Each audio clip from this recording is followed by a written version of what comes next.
Welcome to The Explainer, everyone. I am absolutely thrilled to jump into this today because, well, we're tracking some major breaking legislative news out of Washington.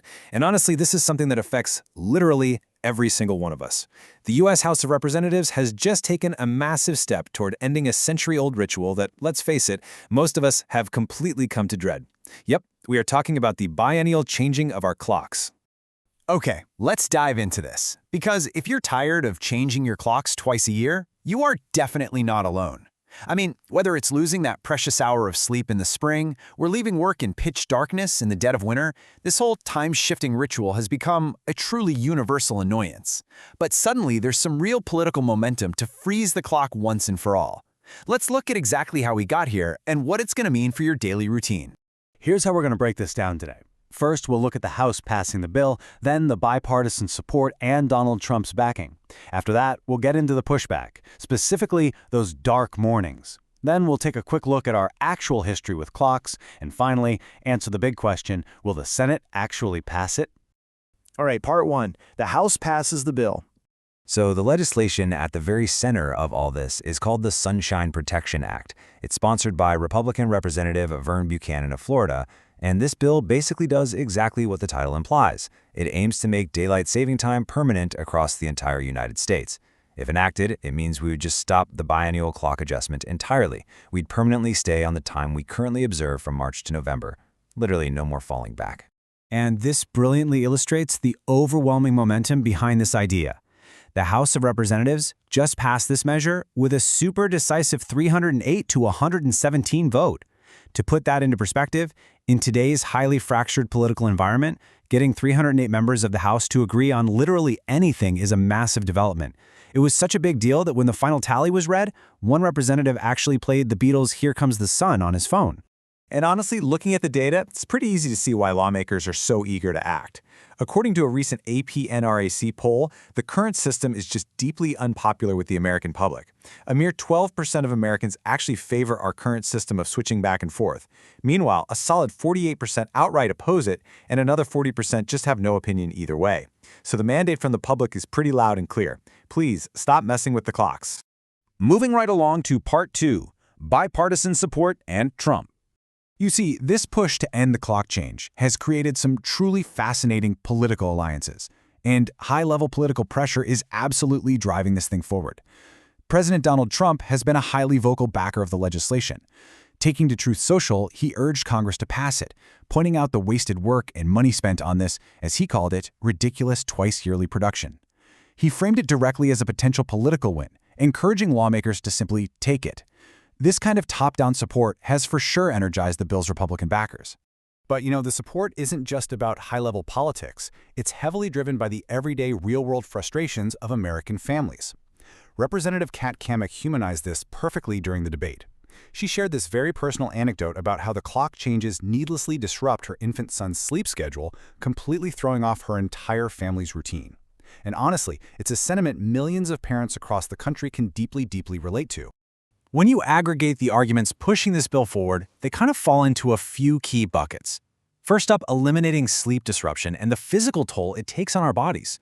Some doctors even note that it actually reduces seasonal depression, which is huge. Second, it boosts tourism and outdoor recreation. More evening sunshine means people are out, spending money at local shops and restaurants. This economic angle has actually led the White House to circulate an internal memo calling it a popular common sense reform. And geographically speaking, it's heavily favored by lawmakers in coastal states like Florida and New Jersey, who really want those extended evening hours. Now, what's really interesting about this is our third section, the pushback, dark mornings. Because as it turns out, not everyone believes permanent daylight saving time is the right answer. Representative Mary Gay Scanlon delivered a really strong counter-argument, urging lawmakers to follow the science. While she totally agrees that we should stop changing the clocks, she, along with a lot of sleep experts, advocates for permanent standard time instead. Their primary concern here is that prioritizing evening sunlight sacrifices morning sunlight. And that morning light is absolutely crucial for our biological health and, importantly, for the safety of children heading to school. Let's look at this comparison a bit more closely. If we go with the House's plan for permanent daylight saving time, yes, we get brighter evenings, but we also get much, much darker mornings. In some parts of the country, the sun literally wouldn't rise until past 9 a.m. in the dead of winter. This raises major safety concerns for kids waiting for school buses in pitch blackness. Not to mention, it creates massive economic hurdles for farmers who heavily rely on morning light. On the flip side, permanent standard time gives us lighter mornings and aligns way better with human biological sleep cycles. But it does force the sun to set earlier in the afternoon, so it's a real trade-off. Let's move to our history with the clock and see how this builds on what we've done in the past.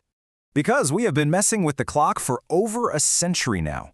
Daylight saving time actually started back in the 1910s. It was a temporary wartime measure to conserve energy during World War I, and they brought it back again in World War II. It wasn't officially standardized nationwide until the Uniform Time Act of 1966. Then we had this major experiment with permanent daylight saving time in 1974. And well, that brings us to today, 2026, with the House passing the Sunshine Protection Act. And that 1974 experiment, that is a really critical piece of context. Frankly, it's a cautionary tale. President Richard Nixon actually signed a bill making daylight saving time year-round to conserve energy during the oil crisis. But guess what happened? It was repealed in less than a year. Once winter hit and Americans actually experienced what it was like sending their kids to school in the dark, with 9 a.m. sunrises, the public backlash was swift and fierce. The proposed solution actually became way more unpopular than the problem it was trying to solve in the first place. It's also really worth noting that the current system already has quite a few exceptions. Places like Hawaii, most of Arizona, and territories like Puerto Rico and the Virgin Islands, they simply opted out years ago. They do not observe daylight saving time at all. Meanwhile, 19 U.S. states have already passed their own bills to enact year-round daylight saving time, but they're kind of stuck in a legal holding pattern, waiting for Congress to finally give them the green light. Which brings us to our final section. Will the Senate pass it?